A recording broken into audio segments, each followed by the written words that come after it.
Kali ini kita akan berdiskusi tentang elemen berpikir kritis. Sebelum berdiskusi, saya review dulu. Jadi, dari materi yang telah saya berikan, ada 3 aktivitas berpikir kritis dalam bernalar. Supaya kalian paham tentang materinya secara utuh. Pertama, ada standar intelektual. Standar intelektual itu apa? Standar intelektual adalah standar. Ingat, berpikir kritis adalah Anda berpikir dengan standar tertentu. Nah, standarnya apa? Ada standar intelektual, ada standar penalaran untuk membentuk kebajikan intelektual. Nah, standar intelektual itu apa? Standar intelektual adalah alat uji yang Anda gunakan untuk melihat realitas. Itu standar intelektual. Alat uji, alat ukur. Standarnya gimana? Kalau saya lihat bunga, maka saya sudah punya seperangkat alat ukur. Warna minimal, saya tahu berbagai jenis warna, itu alat ukurnya. Bentuk minimal, saya tahu berbagai jenis bentuk. Itu terjadi di kepala saya. Jadi pada saat saya melihat bunga, saya mengukur bunga ini dengan standar yang saya miliki. Ukuran yang berbagai jenis, ada melingkar, ada kotak, kubus, ada persegi panjang, ada kotak, ada segitiga, prisma, dan lain-lain. Jadi saya akan mengatakan bunga itu berbentuk seperti apa. Lingkaran 4 yang menyatu menjadi 1. Warnanya seperti apa? Saya punya seperangkat standar intelektual sebelum saya melihat bunga. Apa standarnya? Warnanya. Saya sudah tahu warna merah, tahu warna kuning, tahu warna putih, dan lain-lain. Jadi pada saat bunga menampakkan dirinya, maka saya bisa mengukur dia, warnanya apa dia. Karena saya sudah punya seperangkat intelektual. Nah ini, jadi standar intelektual adalah alat ukur, alat uji yang Anda gunakan untuk melihat realitas. Nah, ini diaplikasikan kemana? Diaplikasikan ke elemen bernalar. Supaya nalar Anda runtut, nalar Anda sistematis, nalar Anda tahap demi tahap. Nah, kalau bernalar, dia tidak seperti standar intelektual yang bisa random, walaupun bidangnya atau ukurannya masing-masing secara spesifik, tapi random. Kalau elemen bernalar, dia runtut. Dari, kalau tulis sebuah tulisannya, dari pendahuluan sampai penutup. Tidak mungkin penutup duluan baru pendahuluan. Itu nalar namanya. Kalau penutup baru pendahuluan, itu nalarnya sudah sesat. Nalarnya sudah salah. Nalar yang benar mana? Ya, pendahuluan dulu, pembahasan baru penutup. Nah, untuk membuat pendahuluannya baik, maka kita butuh yang namanya standar intelektual. Untuk butuh pembahasan baik, kita butuh yang namanya standar intelektual. Untuk kita butuh kesimpulan yang baik yang isinya adalah kesimpulan yang baik, kita butuh standar intelektual. Jadi standar intelektual itu kita gunakan pada saat kita apa? Pada saat kita bernalar. Aktivitas bernalar apa? Aktivitas bernalar menulis, berbicara, mendengarkan, dan membaca. Nah, pada saat kita menulis, pada saat kita berbicara, pada saat kita mendengarkan dan membaca, kita upayakan runtut, sistematis. Tapi di sisi lain, kita ukur apa yang kita tulis, ukur apa yang kita baca, ukur apa yang kita dengarkan, dan ukur apa yang kita bicarakan, agar dia memiliki nalar standar intelektualitas, bukan hoax, tapi dia memiliki standar intelektualitas. Nah, kalau 2 aktivitas ini dijalankan terus-menerus, standar intelektual sering Anda gunakan sebelum Anda berbicara, standar intelektual sering Anda gunakan sebelum Anda menulis, standar intelektual sering Anda gunakan sebelum membaca, dan lain-lain, bahkan pada saat Anda membaca, menulis, dan lain-lain, maka suatu saat Anda akan memiliki yang namanya kebajikan intelektual. Kenapa bajik? Karena Anda tekun menggunakan standar intelektual, berpikir dulu secara jelas, berpikir dulu secara mendalam, berpikir dulu secara akurat sebelum Anda berbicara. Maka ketekunan Anda muncul. Nah, untuk lebih dalamnya di slide berikut, apa itu standar intelektual? Kejelasan. Sebelum ngomong, sebelum tulis, jelas dulu apa yang ingin Anda ungkapkan. Tahu subjek, predikat, objek pada saat walaupun berbicara. Supaya orang yang mendengarkan jelas. Jangan yang penting ngomong. Kalau orang tidak ngerti, ya itu urusan orang yang dengar. Jangan begitu.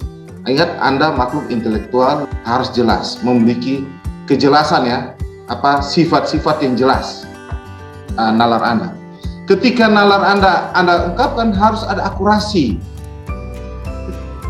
harus ada presisi, ketepatan, harus ada relevansi tiap nalar, tujuan, harus ada relevansi dengan pertanyaan, harus ada relevansi dengan kesimpulan, harus ada kedalaman apa yang Anda bicarakan, harus ada keluasan, kaitkan dengan beberapa hal yang lain di luar, walaupun jangan terlalu luas karena dia akan melebar apa yang Anda bicarakan.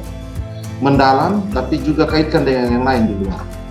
Harus ada logikanya, harus memahami hubungan sebab akibat, harus memahami silogisme, itu logika, harus ada kemanfaatannya, signifikansi, dan yang terakhir adalah memikirkan keadilan.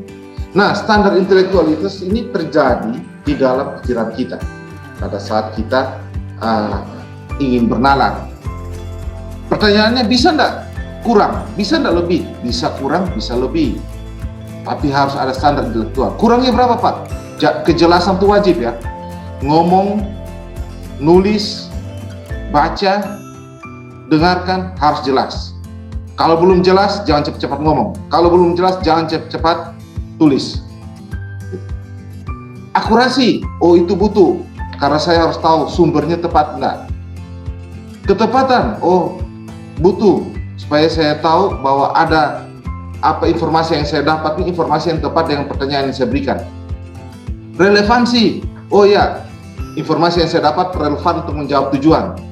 Kedalaman, ya dia mendalam. Jadi minimal berapa, Pak? Ya minimal 4 lah atau 5. Jangan kurang dari itu standar intelektual. Karena kalau kurang dari itu, Anda egosentris atau sosiosentris. Pokoknya saya sudah ngomong, pokoknya saya sudah tulis, pokoknya yang saya dengarkan itu, pokoknya yang saya lihat itu, pokoknya yang saya baca itu. Anda tidak ngerti, itu urusan Anda. Nah, itu sudah egosentris dan sosiosentris. Nah, standar intelektual ini diterapkan di mana? Di aktivitas bernalar, menulis, membaca, mendengarkan, dan berbicara. Mulai dari apa? Tujuan. Rumuskan tujuan dengan jelas. Jelas maksudnya, jelas gramatikalnya. Jelas maksudnya adalah kontennya jelas, subjek predikatnya, objeknya, gramatikalnya pun jelas. Penggunaan kata-katanya pun jelas, tahu kata penghubung, kata sifat, dan lain-lain.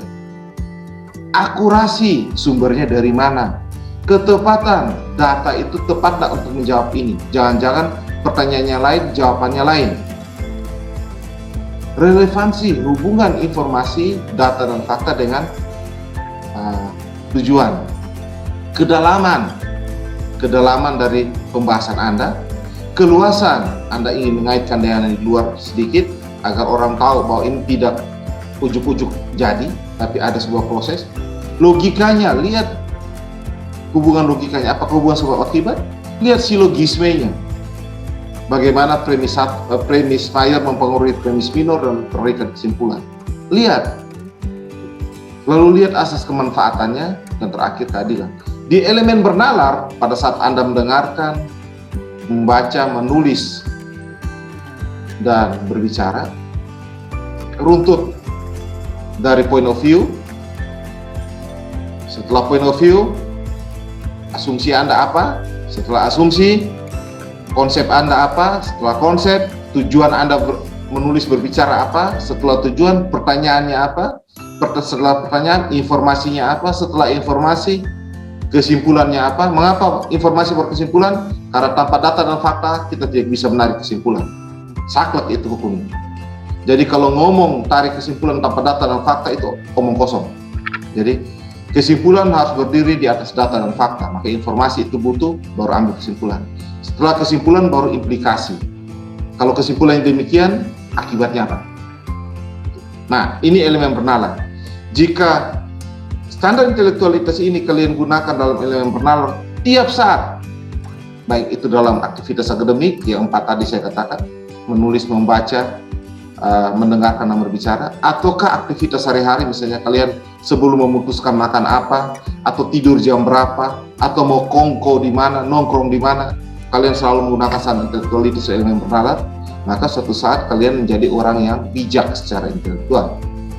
Anda akan memiliki kerendahan hatian. Mengapa Anda memiliki kerendahan hatian? Karena Anda tahu, ketika Anda menggunakan standar intelektualitas Anda menggunakan sudut pandang tertentu, point of view tertentu dalam nalar. Anda tidak menggunakan seluruh point of view. Maka Anda harus rendah hati terhadap point of view orang lain.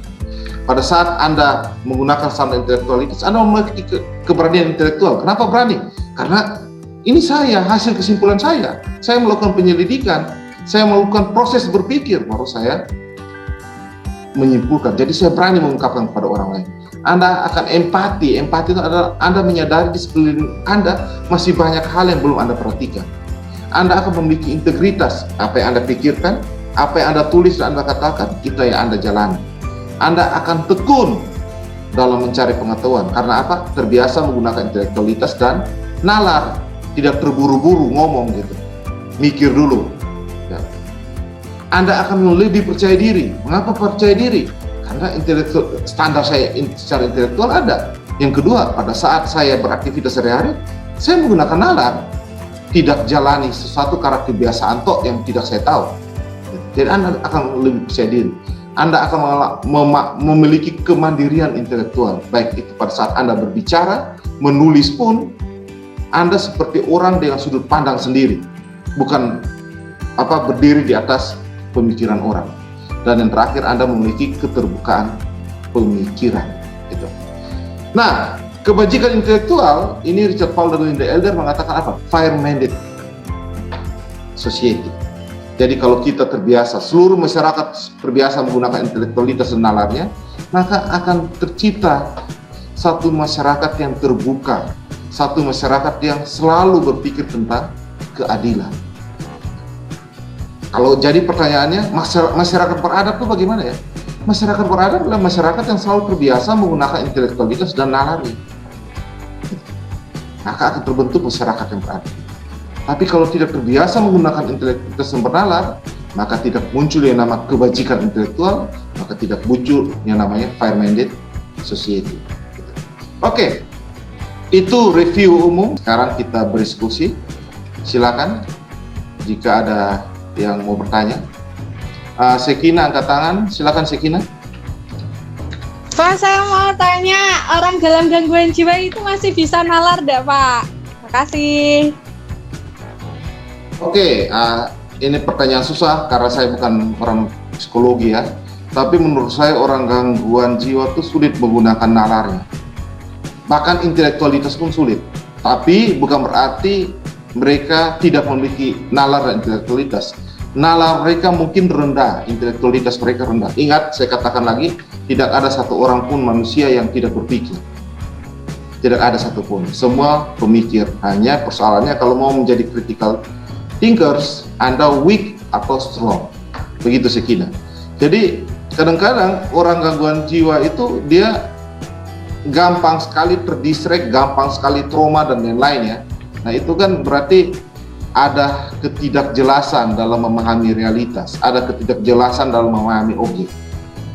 Jadi dia mungkin critical thinkers atau pemakhluk pemikir, tapi weak critical thinkers. Weak critical thinkers. Jadi kalau pertanyaan gangguan jiwa tuh bisa bernalar nggak? Ya mereka mungkin bisa pada saat memahami sebuah objek, tapi gampang sekali terdistract. Objek itu gampang sekali tidak jelas. Mantap sekali. Gitu ya. Gitu ya, Sekina. Ya jangan ngomong orang gangguan jiwa. Banyak saja orang yang tidak gangguan jiwa, mahasiswa aja lah. Banyak yang bukan strong critical thinkers, weak critical thinkers. Gitu. Ya tanda kutip ya kalau Sekina bilang gangguan jiwa, banyak juga mahasiswa yang belum bisa jelas dalam memahami realitas. Jadi kalau ngomong critical thinkers, kadang-kadang kita bisa ngomong orang lain dan bisa ngomong diri kita. Itu Sekina. Terus gimana caranya itu Pak, mahasiswa biar bisa menjadi strong critical thinkers? Caranya adalah tahapan critical thinkers kita sudah diskusikan. Pertama melatih diri. Cara yang kedua, terbiasa menggunakan intelektualitas dan nalar. Karena ada mahasiswa yang kuliah sampai akhir pun dia hanya menggunakan rutinitas.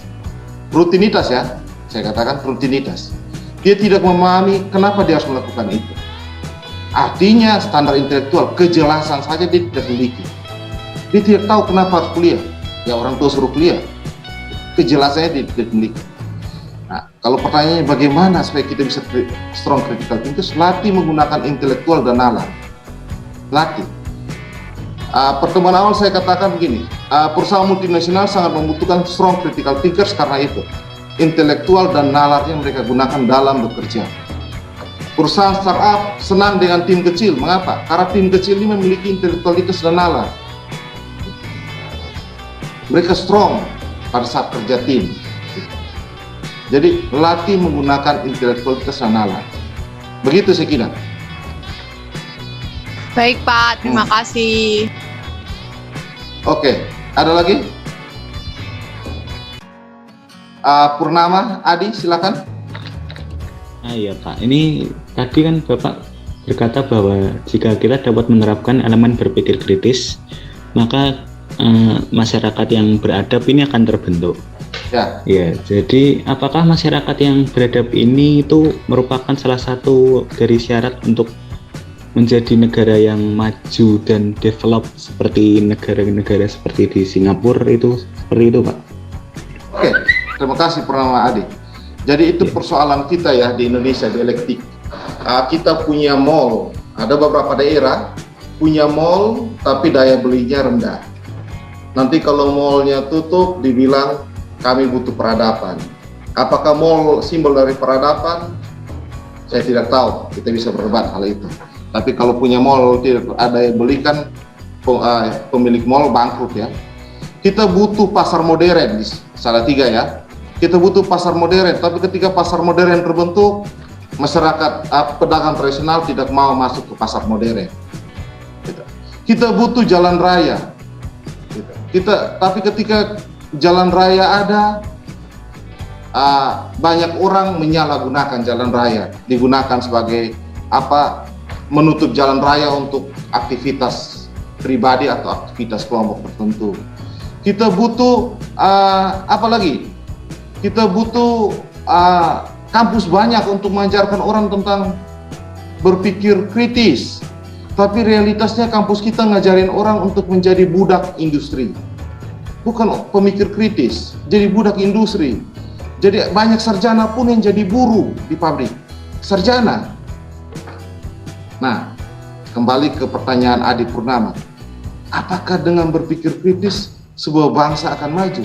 Saya tidak ngomong maju, tapi saya ngomong minimal dia beradab. Saya tidak ngomong maju pada tataran memiliki banyak mall, memiliki tempat gedung bertingkat banyak. Saya tidak ngomong itu. Beradab. Finlandia, negara yang tingkat kebahagiaannya tinggi. Finlandia, pendidikannya sukses. Itu. Coba kalian ke Finlandia, apakah banyak terjadi polusi? Tidak ada. Masyarakat Finlandia menyadari mengapa dia harus memiliki kendaraan. Apakah sepeda cukup ataukah harus memiliki mobil? Kalau di Indonesia sudah punya duit banyak harus punya mobil. Kalau di mereka mungkin sepeda cukup, duitnya saya tabung untuk jalan-jalan ke luar negeri. Sehingga Finland walaupun negaranya kecil, banyak masyarakatnya bahagia karena mereka bisa keliling dunia. Indonesia jumlah penduduknya 250 juta penduduk, tapi orang kaya saja bisa hitung dengan jari. Bilioner kita bisa hitung dengan jari. Artinya 250 juta penduduk ini belum bisa membantu keberadaan banyak bilioner Indonesia. Padahal kita punya 250 juta penduduk, penduduk terpadat kelima di dunia. Artinya kalau mau buat orang terkaya dari Indonesia sangat mungkin. Tapi apa yang terjadi? Kebanyakan orang kaya di Indonesia tidak sekaya orang di Finlandia, tidak sekaya orang di negara Jerman dan yang lain yang lebih kecil dari luas wilayah Indonesia. Artinya apa? Kalau maju secara infrastruktur, itu bukan berarti kita beradab. Begitu Adi. Berpikir kritis mengajarkan kepada kita menjadi beradab, fair-minded society.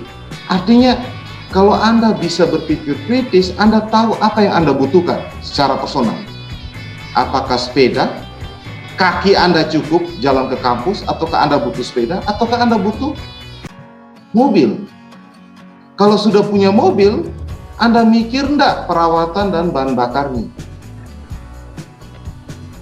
Jadi, hal ini yang kadangkala membuat kelompok masyarakat tidak menjadi beradab, tapi ya maju karena ya semua orang punya mobil, tapi kemacetan terjadi, polusi terjadi, orang sering marah-marah di jalan, tingkat kematian tinggi.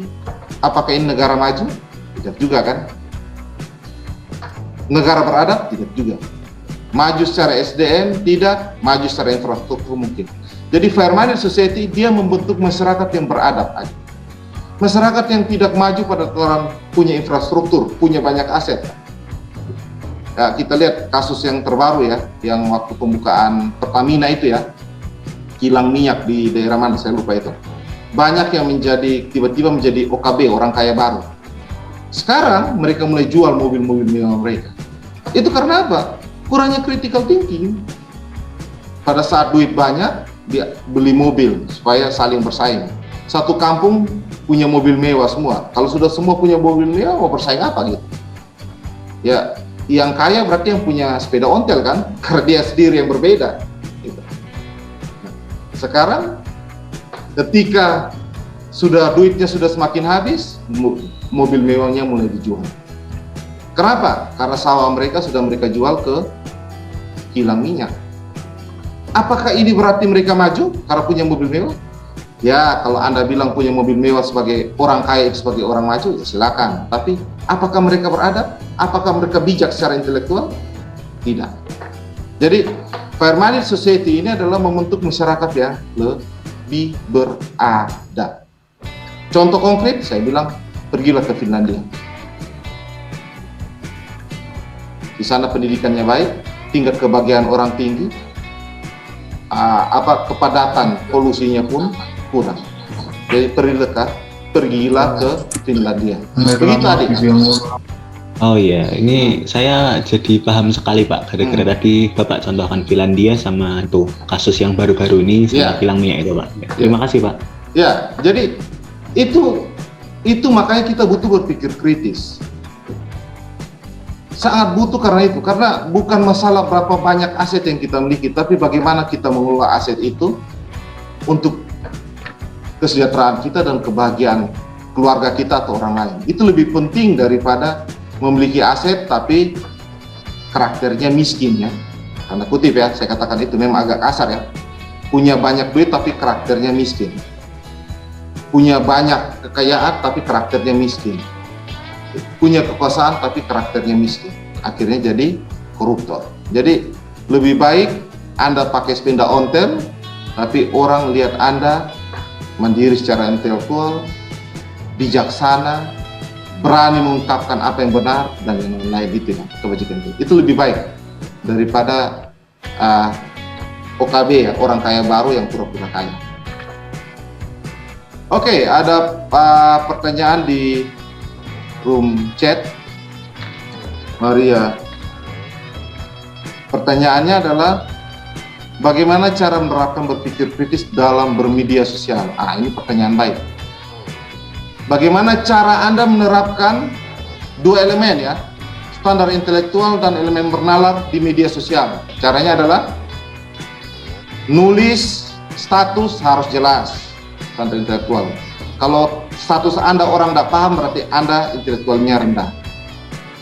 Tadi saya katakan standar kejelasan itu apa? Kejelasan pada tataran makna, konten, dan kejelasan pada gramatikal. Itu. Gramatikal itu apa? Penguasaan Anda dalam menggunakan bahasa. Tahu subjek, predikat, objek. Tahu mana bahasa baku, mana bahasa daerah, bahasa tidak baku, bahasa asing. Tahu mana kata penghubung, kata sifat, dan lain-lain. Itu penting. Karena kalau tidak jelas, ambigu, maka Anda intelektualitasnya weak ya. Yang kedua, pada saat menulis media sosial, pada saat share gambar media sosial, pada saat share foto, tujuannya harus jelas. point of view Anda sebagai mahasiswa harus tampak.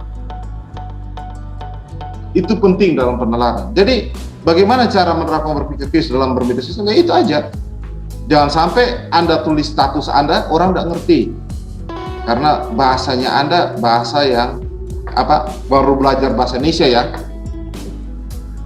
Yang mana terjadi ambiguitas di mana-mana. Nah itu kalau sudah begitu ya sudahlah. Kita jangan komentari karena nanti komentari bisa panjang. Ya kan? Karena banyak di kasus media sosial seperti itu ya. Jika orang sudah tulis dengan ambigu, lalu ada orang yang komentari di bawah, maka itu panjang diskusinya. Karena ambiguitas didiskusikan, maka itu satu hari tidak cukup. Karena maknanya sudah lebih dari satu. Jadi hati-hati. Kalau Anda mau berlatih berpikir kritis dalam media sosial, jangan gunakan bahasa yang ambigu. Karena itu menandakan standar intelektualitas Anda kurang akurat atau kurang tepat. Begitu, Maria Octavia. Jadi saya termasuk orang yang hati-hati menggunakan media sosial ya. Kurang aktif saya di media sosial karena saya belum memahami tujuannya. Mungkin karena saya orang agak kaku ya. Saya kurang memahami tujuan media sosial. Karena teman-teman yang saya sering jumpai ya di dunia real, dunia sosial tuh ya kalau ada yang menurut saya ya saya share saja ya kan mungkin jalan-jalan kemana ada makna saya share, tapi tidak tiap hari, tidak tiap jam karena saya hati-hati dengan itu. Bukan berarti saya sudah strong critical thinkers, tapi mungkin karena saya kaku dalam menggunakan media sosial. Tapi saran saya kalau kalian mau kritis dalam menggunakan media sosial, beradab dalam menggunakan media sosial, bijak dalam menggunakan media sosial, gunakanlah intelektualitas dan nalar yang tepat. Jangan pokoknya. Kalau ada masalah baru tinggal minta maaf. Banyak ya pernyataan minta maaf di atas materai minta maaf gara-gara bermedia sosial yang secara kita tidak tepat. Jadi gunakan intelektualitas dan nalar dalam bermedia sosial. Karena realitasnya ada teman saya mengatakan dunia sosial itu dunia tipu-tipu. Kelihatan bagus etalase ya, nanti mungkin teman-teman ekonomi khususnya akuntansi belajar tentang ilmu itu ya. Laporan keuangan tuh harus baik supaya para pemegang saham bisa yakin keberlanjutan dari perusahaan ini. Jadi etalasenya indah, di belakangnya kita tidak tahu gitu. Apakah memang seindah di depan etalase. Jadi hati-hati. Begitu Maria, cukup? Atau? Iya Pak, terima kasih. Oke, pertanyaan berikut dari Priska.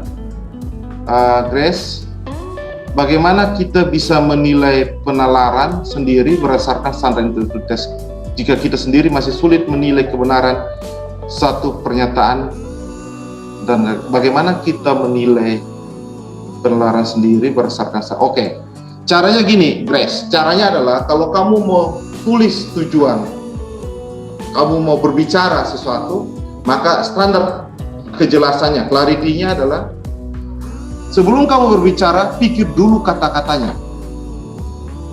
Kira-kira subjek predikatnya, objeknya apa? Kata apa yang tepat saya gunakan di kalimat, di komunikasi oral, komunikasi verbal? Kata apa yang saya gunakan kalau saya dalam bentuk tulisan di WA? Kata apa saya gunakan pada saat saya tulis dalam bentuk paper? Kejelasan itu penting. Mikir dulu, kata si siapa ya, salah satu stand up comedy itu ya, mikir dulu. Jadi bagaimana caranya kita menilai? Ya kita mikir. Kata yang kita gunakan sudah jelas enggak? Ambigu enggak? Multitafsir enggak? Kalau ambigu, cari kata yang lebih tepat. Kalau ambigu, lihat struktur katanya. Struktur kalimatnya. Gitu. Yang kedua, datanya ada enggak? Ataukah isinya asumsi? Kalau isinya asumsi, ada latar belakang dari asumsi tersebut enggak? Ini juga harus jelas, ini pun harus akurat, ini pun harus tepat dalam standar intelektualitas. Kalau yang saya katakan ini bukan asumsi, tapi dia sebuah pernyataan yang berdiri di atas perangkat data dan fakta, informasi. Data dan fakta itu akurat tak? Dari sumber yang terpercaya atau dari media sosial? Media sosial yang sudah teruji, misalnya media sosialnya pemerintah yang sah, ataukah media sosial yang sudah dihack oleh kelompok kiri dan lain-lain. Akurasinya diuji. Nah, jadi bagaimana kita bisa menilai pada saat memang sulit? Ya karena kita latih pikiran kita untuk terus menilai. Jangan berasumsi ketika Anda menilai itu sudah benar. Tidak. Coba tanya dosen-dosen kalian. Saya pun punya pengalaman itu. Waktu tulis pertama kali, saya hanya menggunakan nalar dan intelektual. Tapi pada saat sekarang saya tulis, saya membaca kembali tulisan saya yang pertama kali saya tulis, paper yang pertama kali saya tulis pada saat saya kuliah dulu, saya bisa menangis dan ketawa. Karena apa? Kok Ricky bisa tulis begini jelek ya? Kok katanya bisa banyak ambigu ya? Kok terlalu banyak menggambar yang indah? Menggambar yang indah itu mengawang-awang ya, yang tidak jelas. Artinya saya harus uji dari tidak tahu menjadi tahu. Saya harus uji dari weak critical thinkers menjadi strong critical thinkers. Saya harus uji dari star menuju finish. Itu artinya apa? Anda mulai saja dengan standar intelektualitas yang Anda ragu bahwa dia sudah baik. Itu mulai aja. Karena di situ point of view Anda tampak. Siapa Anda sebenarnya? Anda yang lagi bergerak dari unreflective thinkers menuju challenge dan beginners thinkers. Point of view Anda.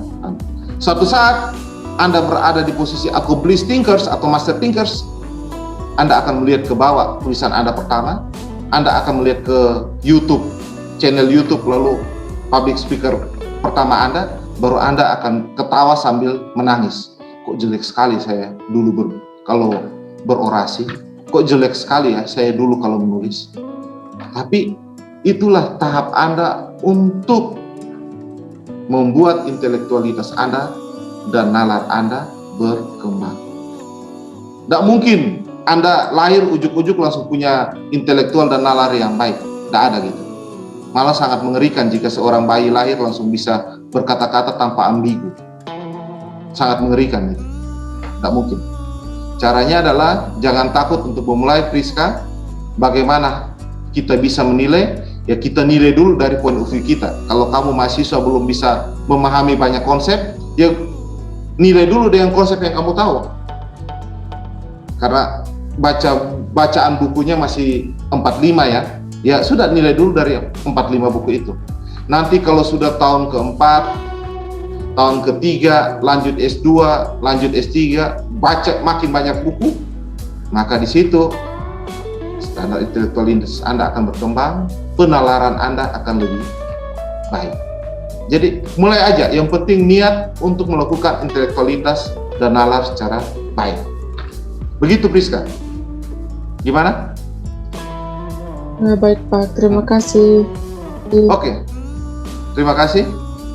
Jadi begitu ya, karena banyak dari kita mau ujuk-ujuk jadi.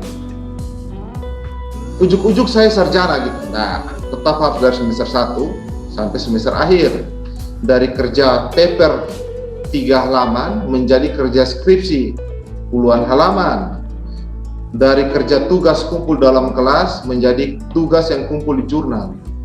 Pelan-pelan naik. Nah, itu cara untuk berlatih standar intelektual dan penalaran kita. Bukan ujuk-ujuk langsung jadi prof gitu ya. Harus ada proses. Bagaimana cara memulainya? Ya berani berani melangkah dari unreflective menjadi challenge atau beginner thinkers. Harus mulai. Karena kalau Anda tidak mulai, Anda akan tetap di unreflective. Rutinitas Anda jalani tanpa makna. Nanti pas reuni, baru Anda bilang saya tidak mau pergi karena saya bukan siapa-siapa. Oh dia sudah sukses ini, dia sudah sukses sini. Saya tidak mau pergi reuni karena saya belum jadi siapa-siapa. Mengapa itu terjadi? Karena kita tidak terbiasa menggunakan nalar kritis kita.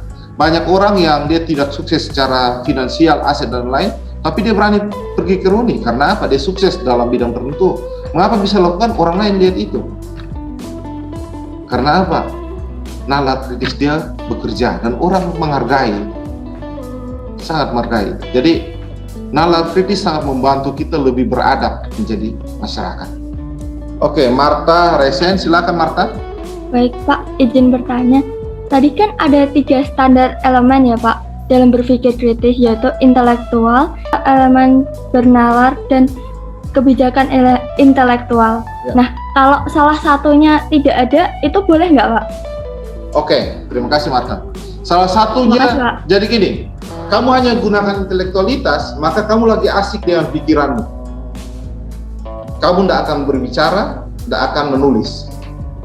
Karena ketika Anda mau berbicara, menulis, atau Anda ingin mengekspresikan apa yang kamu dengar dan kamu baca, maka butuh nalar.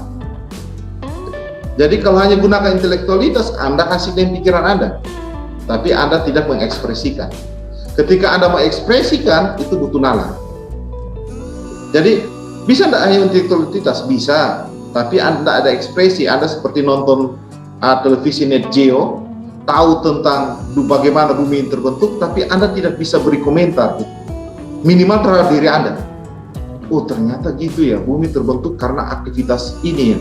Lempengan bumi yang dulu menyatu, lalu terjadi beberapa kali gempa tektonik yang karena di dunia ini terdapat beberapa lintasan titik-titik api purba. Oh, jadi akhirnya terjadi pemisahan daratan. Anda tidak bisa menjelaskan itu. Karena apa? Kalau Anda ingin menjelaskan itu, Anda butuh nalar. Nah, kalau Anda nalar, Anda harus masuk ke elemen bernalar. Nah, bisa tidak kebajikan intelektual itu tidak ada? Agak sulit juga. Kalau Anda terbiasa menggunakan intelektualitas dan nalar, maka kebijaksanaan itu akan muncul dengan sendirinya tanpa Anda setting, tanpa Anda kendalikan. Dia akan muncul dengan sendirinya.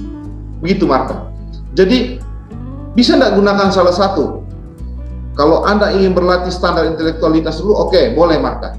Jadi ketika membaca sesuatu, Anda mendapatkan kejelasan, akurasi, presisi, kedalaman, keluasan, dan lain-lain. Boleh.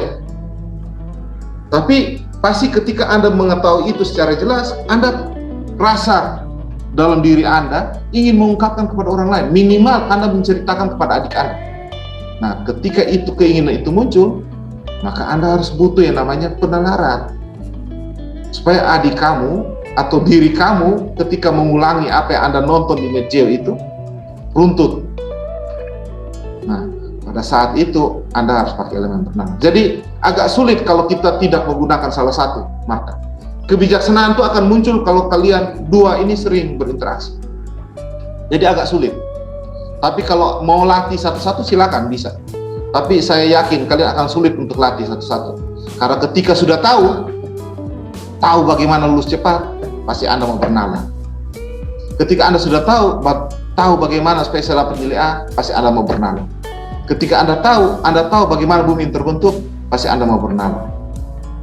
Tidak mungkin Anda tahu lalu Anda diam aja. Pasti Anda, minimal Anda mengungkapkan kepada diri Anda, oh ternyata begitu ya, minimal. Dan itu menggunakan nalar. Gitu Marta. Jadi agak susah ya. Saya lihat agak sulit kalau hanya satu saja. Bagaimana Marta? Baik Pak, terima kasih Pak. Oke, Cristiano Resen, silakan Cristiano. Baik Pak, sebelumnya terima kasih atas waktu yang diberikan. Ini saya mau bertanya mengenai standar intelektual, elemen bernalar, kemudian kebajikan intelektual. Apakah mungkin kita tuh bisa melakukan elemen bernalar, kemudian kita bisa menentukan standar intelektual, atau standar intelektual baru bisa menjadikan elemen bernalar, Pak? Terima kasih, Pak. Oke, terima kasih, Cristiano. Nah, mulai gini, kalian akan berlatih menggunakan elemen bernalar sekaligus standar intelektual. Nanti di dalam critical writing, kalian akan berlatih. Karena contohnya gimana? Contohnya gini, ketika kamu mau buat sebuah kalimat asumsi, Cristiano, asumsi bahwa manusia hidup dari pengetahuan, itu asumsi. Manusia hidup dari pengetahuan. Asumsi itu harus memiliki kejelasan. Standar intelektual, minimal kejelasan gramatikal. Subjeknya manusia hidup dari pengetahuan. Subjek predikatnya hidup dari pengetahuan objek. Jadi SPO gramatikal harus ada dalam kalimat itu. Itu baru memiliki kejelasan. Tapi kalau kalimatnya kamu rubah, pengetahuan manusia hidup, kira-kira Anda jelas nggak menurut kamu? Kalau saya katakan pengetahuan manusia hidup, jelas atau tidak jelas? Christian? Tidak jelas, Pak. Tidak jelas. Kejelasan gramatikal paling dasar dalam standar intelektual harus kamu miliki ketika ingin membuat asumsi. Karena kalau kamu buat gramatikal tidak menerapkan prinsip subjek, predikat, objek, kamu sendiri bingung.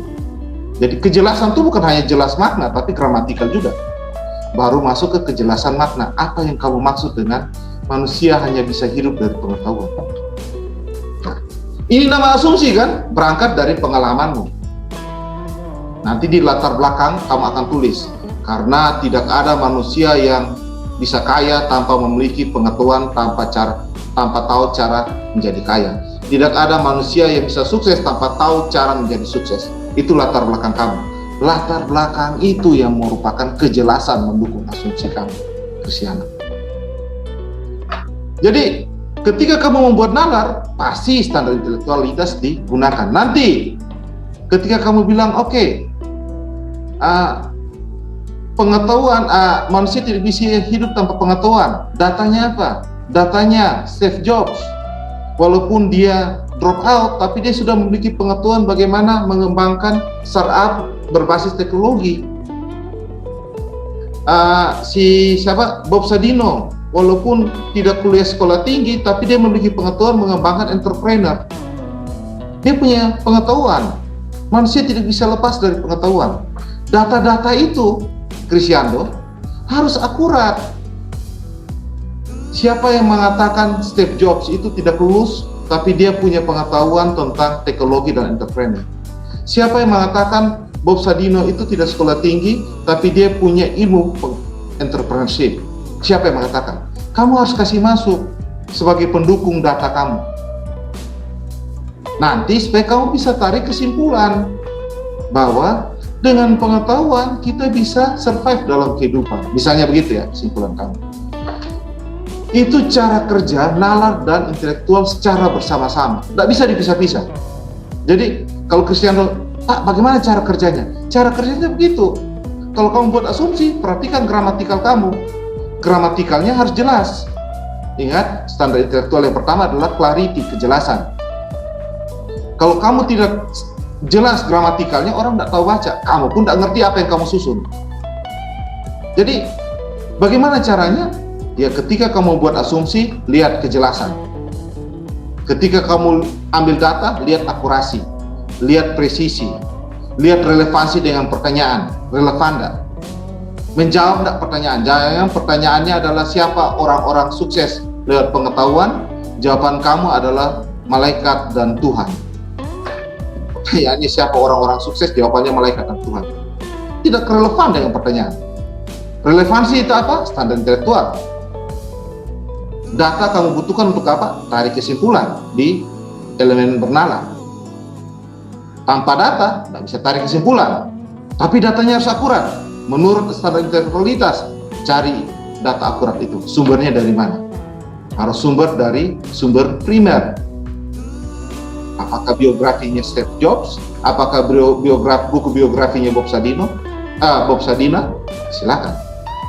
Jadi ini bisa diterapkan jika pada saat kalian mau ngomong, mau tulis status di Facebook, Instagram, dan lain-lain, kalian lihat kejelasannya dalam menggunakan bahasa, kalian lihat kejelasannya dalam mengungkapkan makna, kalian lihat akurasi dalam menggunakan simbol, ketepatan dalam menggunakan kata dan informasi tersebut, relevansinya dengan apa yang tujuan apa yang ingin kalian ungkapkan. Kalian lihat semua itu. Jadi tidak terpisah-pisah. Begitu cara kerjanya Cristiano. Nanti kita akan belajar menerapkannya di critical writing, critical reading dan critical writing. Gimana Cristiano? Baik Pak, jadi antara standar intelektual dan elemen bernalar itu mereka saling berkait, jadi tidak bisa dipisah-pisahkan ya Pak? Tidak bisa dipisahkan. Contoh, kalau Cristiano bilang gini, Cristiano lagi positif COVID-19, pasti teman-teman yang lain bilang tidak percaya Pak, mana buktinya? Ketika minta bukti, itu berarti mereka bicara tentang akurasi. Mereka lagi uji standar intelektualnya Cristiano. Mereka bicara akurasi di situ. Jadi itu tidak bisa dipisahkan. Nah, orang yang kritis dia akan katakan saya positif COVID-19. Buktinya saya sudah tes 2 kali dan hasilnya positif di Pramita atau di Prodia atau di mana. Ini bukti dari saya. Itu orang kritis. Cara mengungkapkannya seperti itu. Jadi dia tidak hanya bilang saya positif COVID-19, tapi dia katakan ini data pendukungnya. Data ini harus akurat. Data ini harus relevan dengan kesimpulan kamu. Data ini harus tepat. Itu standar. Jadi kebanyakan harus bersebelahan. Makanya saya katakan standar intelektual untuk diterapkan pada saat Anda mau bernalar. Pada saat kapan Anda bernalar? Pada saat Anda mendengarkan orang lain berbicara, pada saat Anda membaca sebuah tulisan, pada saat Anda lagi menulis dengan sebuah tujuan, atau saat Anda berbicara dengan sebuah maksud. Itu Anda bernalar. Supaya terkesan Anda kritis, supaya Anda tampak kritis, atau Anda memang betul kritis, gunakan intelektualitas. Jangan pokoknya percaya saya, pokoknya percaya saya sudah. Saya dengar dari Tuhan, pokoknya percaya saya dengar dari malaikat, pokoknya percaya saya lihat dengan mata kepala saya. Kalau Anda dengar dari Tuhan, dapat bisikan malaikat, lihat dengan mata kepala Anda, buktikan dengan akurasi, dengan presisi. Kalau tidak bisa buktikan, oke, jelaskan sehingga kami mengerti. Berarti butuh kejelasan kan? Karena Tuhan tidak bisa dilihat, malaikat tidak bisa dilihat, jelaskan supaya kami mengerti. Gunakan standar intelektual supaya kami memahami kamu tidak menyebarkan kebohongan atau hoax. Begitu Cristiano. Jadi sulit untuk memisahkan mereka. Kalau Anda ingin kritis ya, tapi kalau tidak mau kritis ya tidak apa-apa. Anda tidak perlu menggunakan intelektualitas. Ngomong aja, pokoknya. Terjebak dengan egosentris atau sosiosentris. Itu tidak apa-apa juga. Tapi kalau mau kritis, pasti Anda akan menggunakan intelektualitas dan nalar. Sehingga Anda akan menuju pada yang namanya kebijaksanaan. Pasti itu. Begitu Cristiano, bagaimana? Baik Pak, jadi standar intelektual itu tidak hanya 9 itu aja ya Pak. Jadi bisa dilihat dari perspektif orang masing-masing ya Pak. Ya, jadi mungkin Cristiano dari fakultas tertentu bisa tambahkan standar berdasarkan disiplin ilmunya Cristiano. Mungkin Cristiano dari keluarga kerajaan, saya butuh standar estetika. Ya, silakan masukkan standar estetika di situ sebagai standar intelektualnya. Jadi standar intelektual bisa ditambahkan berdasarkan karakteristik disiplin ilmu, karakteristik kultural dan yang lain.